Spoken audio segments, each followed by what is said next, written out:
And that terror tape, here's what the new threat says in part, quote, "As for your Olympics, something that you really want, we prepared a present for you.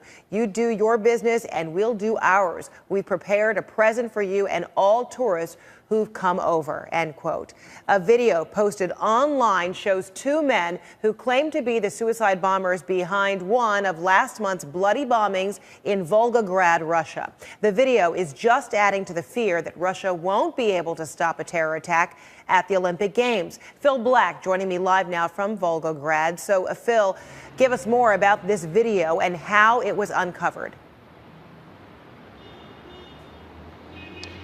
Fred, so this video shows two men who claim credit for those bombings here in Volgograd just a few weeks ago that killed 34 people on the 29th and 30th of December. But more than that, as you've touched on, they promise there is still more to come. In that very ominous language, they say they have a present prepared for Russians, for tourists traveling to Sochi for the Winter Olympics there. They say that they have prepared this in response, in revenge for all the blood of innocent Muslims they say has been spilt across the world. And they say they have a list of people who are involved in this, who are prepared to help them, who are prepared to take part in these sort of actions. Enough, they say, for effectively an attack every day. So an ominous, first of all, taking credit for the attacks that took place here so brazenly, but also promising more to come in the Sochi Olympics, which is now just such a short time away. Fred.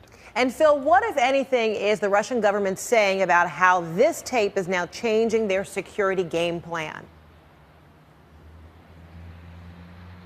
They haven't commented on this video specifically, but when it came to the attacks that the men in this video are claiming credit for, at the time, Russian officials said that does not change their game plan, their security game plan for Sochi, because they believe they already had everything possible in place. But what you did see was certainly a big step up in security in Volgograd, in cities like this, in transport hubs, because what that attack showed was perhaps the vulnerability, not so much in Sochi, because a theory suggests that if those men had wanted and thought they could strike Sochi at that time, they would have done so. What they have perhaps highlighted are the vulnerabilities that may exist in other heavily populated parts of Russia, and and the challenge of protecting such a vast country, so many cities, so many vulnerable targets during the Olympics, Fred. And in what way has security been beefed up, particularly because of these new vulnerabilities? What you've seen simply, it's just been a much more visible security presence, particularly here in Volgograd. And in particular, you're going to see a lot of that tomorrow, because the Olympic flame arrives in Volgograd just a few weeks after those terror attacks here, which, as I say, killed 34 people.